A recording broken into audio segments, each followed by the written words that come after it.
Yo, how's it going, people? No Hodgkin's intro today. I'm going to be taking you through a home leg workout I did just recently.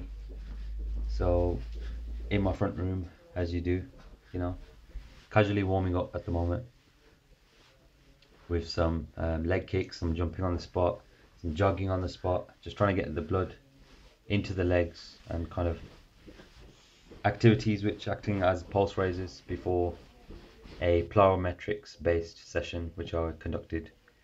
Plyometrics are power-based explosive movements which focus on the concentric contraction of the muscles, which means when the muscles are actually shortening.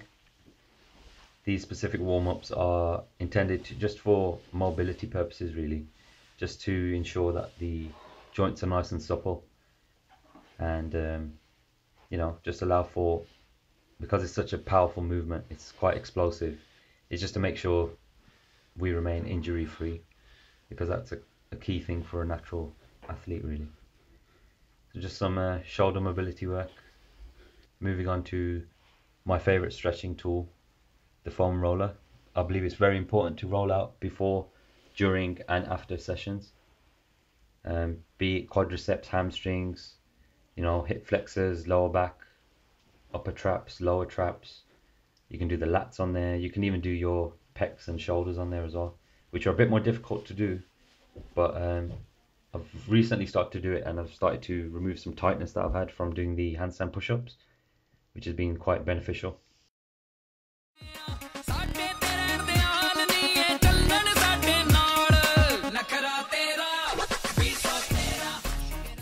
So as you can see, the top came off.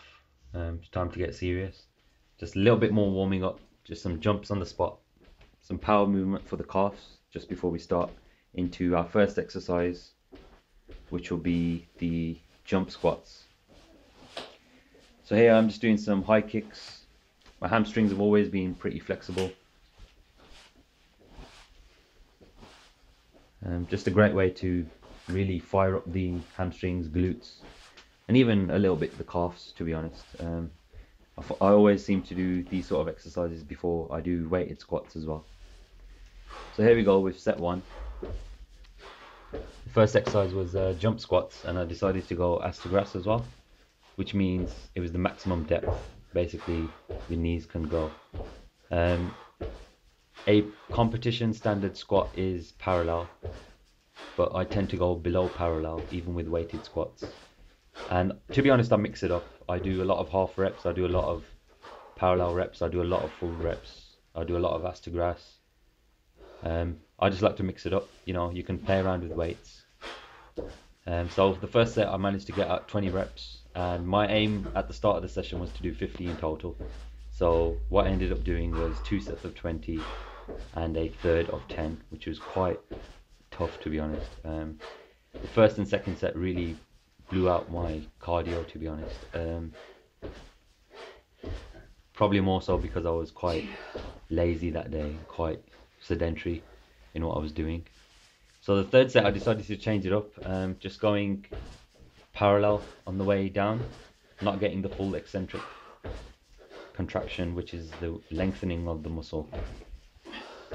Not for any particular reason, not because I felt too much pain from the other way, more so because I just wanted to see how it would actually impact the way the set felt.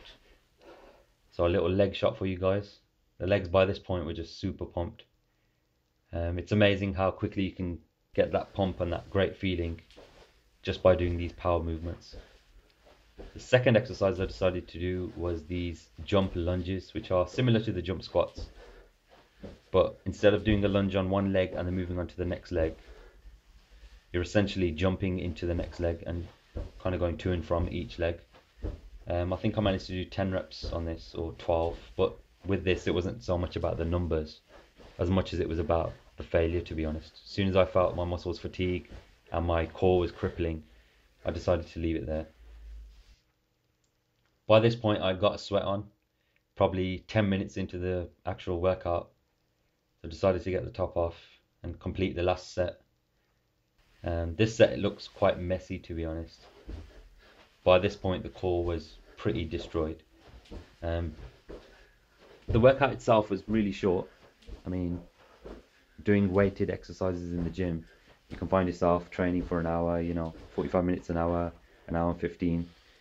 But these sort of power movements, you'll find that the muscles kind of fatigue a lot quicker as well. So this was something I tried for the calves, just some jumps. To be honest, there's no other really posh name for it or as such. You're essentially jumping on the spot, like skipping without skipping rope. A great feeling in the calves as well. Got a great pump. I was pretty gassed by this point, as you can see.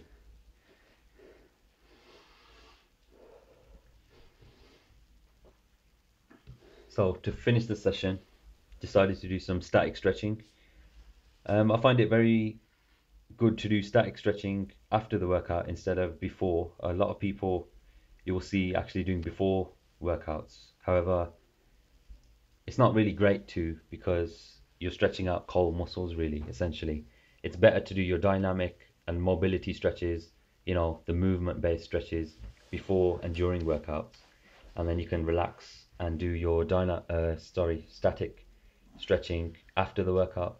This not only helps the muscle to kind of relax, and you're taking out all the tension by stretching it. It also helps the body to relax. I mean, personally, I'd like to do my pulse raising stuff at the start of the workout because it mentally prepares me, and then these sort of relaxed static stretches relax me after the workout, so it brings me back down to the normal balance. And this is a quick leg shot at the end of the workout, so pretty pumped, as you can see, and quite embarrassing. Actually fell asleep, or just collapsed from exhaustion at the end of the workout. And my basic idea for uploading this video was just to show you guys that you don't need to be in a gym. There's plenty of guys out there who are doing what's called calisthenics, and a lot of gymnasts also who do a huge amount of bodyweight exercises. Calisthenics is all about bodyweight exercises. Those guys don't touch weights, and they can build a great physique. So my thing has always been to be excellent across the board, whether it's strength, power, flexibility, agility, all the other attributes you can think of, but not to be one-dimensional with my training. So instead of doing 4 sets of 10 on squat and leg press and leg extensions every single week, I vary as much as I possibly can to make sure I'm having fun with it and I'm also getting the best results. So I hope you got something from this video. See you next time.